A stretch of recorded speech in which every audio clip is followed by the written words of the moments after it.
Friends, आज 16 जून 2000 और आज के इस वीडियो लेक्चर में हम बात करेंगे फैमिली पेंशन की। और शुरुआत करता हूं एक रियल केस की। दिल्ली यूनिवर्सिटी का केस है और दोनों हस्बैंड वाइफ कॉलेज में पढ़ा रहे हैं। मेल टीचर की रिटायरमेंट हो चुकी है, फीमेल टीचर की रिटायरमेंट बाकी है। दोनों आपस में एक छत के नीचे रह तो रहे हैं, लेकिन डिवोर्स प्रोसीडिंग्स शुरू होनी है। हालात यहां तक पहुंच गए। अब बात उठती है कि जो मेल टीचर है पेंशन का फॉर्म भरना चाह रहा है, उसका पूछना यह है कि मैं वाइफ की फोटो लगाना नहीं चाहता और ना ही उसके सिग्नेचर करना चाहता हूं। डिवोर्स की प्रोसीडिंग्स, जुडिशियल सेपरेशन हो, अलग अलग रह रहे हो, जब तक फाइनल नहीं होती, in the mean time death हो जाती है तो स्पाउस को ही मिलेगी। इसमें किसी तरह का कोई आपको डाउट नहीं होना चाहिए। और यदि आपने फॉर्म में वाइफ का नाम नहीं भी लिखा, स्पाउस का नाम नहीं लिखा, आपने फोटो नहीं चिपकाई, आपके मरने के बाद आपकी बीवी, आपका स्पाउस कॉलेज को कन्विंस कर देगा विद डॉक्यूमेंट्री एविडेंसेस कि वो उसकी स्पाउस थी या था, फिर उसको फैमिली पेंशन मिल जाएगी। उन सज्जन का पूछना था कि यदि डिवोर्स प्रोसीडिंग्स फाइनल हो जाती हैं म्यूचुअली एग्रीड तरीके से विद इन 1 ईयर और सो, तो क्या मैं दोबारा रीमैरिज करूं? तो क्या मैं नई बीवी को फैमिली पेंशन का हकदार बना सकता हूं? My answer is yes. Government of India के रूल्स आपको अलाउ करते हैं रिटायरमेंट के बाद भी आप शादी कर सकते हैं। और फैमिली पेंशन तो उसी को मिलेगी जो आपकी डेथ के बाद जो आपका स्पाउस होगा। आपने फॉर्म में पहले क्या लिखा, इसका किसी तरीके से कोई मतलब नहीं होगा। फैमिली पेंशन सिर्फ स्पाउस तक लिमिटेड नहीं है, ये फर्दर एक्सटेंड होती है unmarried, divorced, widow but unemployment daughter, son 25 साल की एज तक।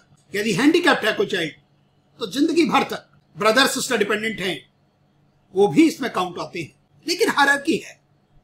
पेरेंट्स भी इसमें काउंट आते हैं, लेकिन इनकम उनकी अपनी इंडिपेंडेंट जो फैमिली पेंशन की इनकम है उससे कम होनी चाहिए। फैमिली पेंशन का फॉर्म भरा जाना चाहिए जब उस एम्प्लॉय की डेथ हो जाती है। आज आप फोटो लगा दें, आज आप सिग्नेचर कर दें, उसके बाद डेथ हो गई, उसके बाद आपने नई शादी कर ली, नया हस्बैंड आ गया, नई बीवी आ गई, ये बातें आपको सुनने में समझने में अटपटी जरूर लगती होंगी, लेकिन सच्चाई है, ऐसे केसेस होते हैं। हम एजुकेशन लाइन में हैं, हमें इन बातों से बोलने से सुनने से बिल्कुल प्रेज नहीं करना चाहिए, लेकिन ऐसी बातें करने से शर्म महसूस करते हैं। और कस्टम्स, आपके कैरेक्टर अलग अलग टाइम पर अलग अलग तरीके से बिहेव करते हैं। हमारे कॉम्प्लेक्स में एक सज्जन थे, लॉ फैकल्टी के प्रोफेसर थे। उन्होंने शादी की थी अपनी बहन की लड़की से। साउथ में रहते थे वो। नॉर्थ में ये सोचना करना पाप है, लेकिन साउथ में ये पाप नहीं है। ये अपनी बहन की लड़की से शादी करना पुण्य का काम माना जाता है। नॉर्थ में मंदिर में जाते टाइम पल्लू रखा जाता है, लेकिन साउथ में ऐसा नहीं होता। आप अपने मन से ये भ्रांतियां, ये गलत सोच, इससे ऊपर उठिए। आप मेरी बातों से अलग समझ रख सकते हैं, मुझे कोई फर्क नहीं पड़ता कि आप मेरे बारे में क्या सोचते हैं। मैं चीजों को अलग अंदाज से, अलग तरीके से आपको बताना चाहता हूं। फैमिली पेंशन तब तक ही मिलेगी जब तक कि रीमैरिज ना हो जाए। यदि रीमैरिज हो गई तो फैमिली पेंशन खत्म हो जाती है।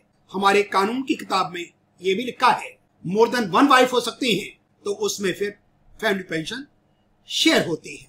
और मैंने एक केस और देखा जिसमें फैमिली पेंशन ना जाए, फैमिली पेंशन सेक्रीफाइस ना करनी पड़े।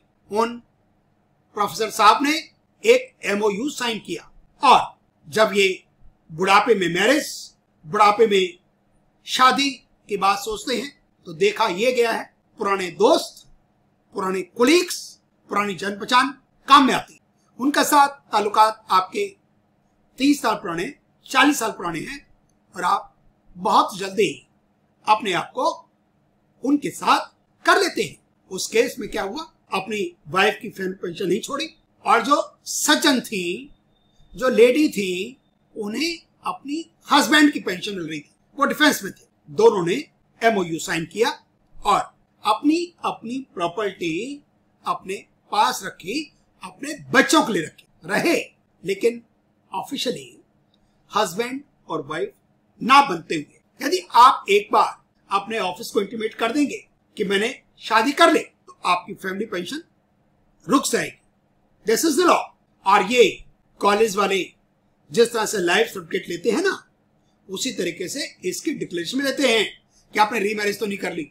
तो मेरा कहने का मतलब ये है, जब तक आपकी शादी कामयाब है, आपकी शादी चल रही है, डेथ हो जाती है, तो फैमिली पेंशन तो उसको मिलेगी। और यदि आप रिटायरमेंट के बाद अपने एम्प्लॉयर को दूसरे स्पाउस की सूचना देते हैं, तो वो आपके फैमिली का मेंबर बन जाएगा और उसको फिर फैमिली पेंशन मिलेगी आपकी डेथ के बाद। और जो आपके एरियर्स की कैलकुलेशंस हैं, उसमें एक बदलाव किया है। मुझे लोग कहते हैं आप मोदी के भक्त हैं। मेरा किसी पॉलिटिकल पार्टी से एफिलिएशन नहीं है। आप PM केयर फंड में पैसा दें, prime minister national relief fund में पैसा दें, मुझे कहीं से किसी तरह से कोई उसमें बीच में दलाली या कमीशन नहीं मिलने जा रही। लेकिन पर्पस मेरा पूरा हो रहा है कि रेस्ट्रिक्शंस लग गई और जो मेरे पास एक कैलकुलेशंस की बाढ़ आई थी वो बहुत बहुत कम हो गई। और ये कैलकुलेशंस कोई मुश्किल नहीं है, रॉकेट साइंस नहीं है। मैंने आपको परसेंटेज दे रखा है, मैंने आपको टेबल्स दे रखी हैं, आप गूगल पर डालिए, आपको कैलकुलेशंस आराम से मिल जाए। Thank you very much for watching this video.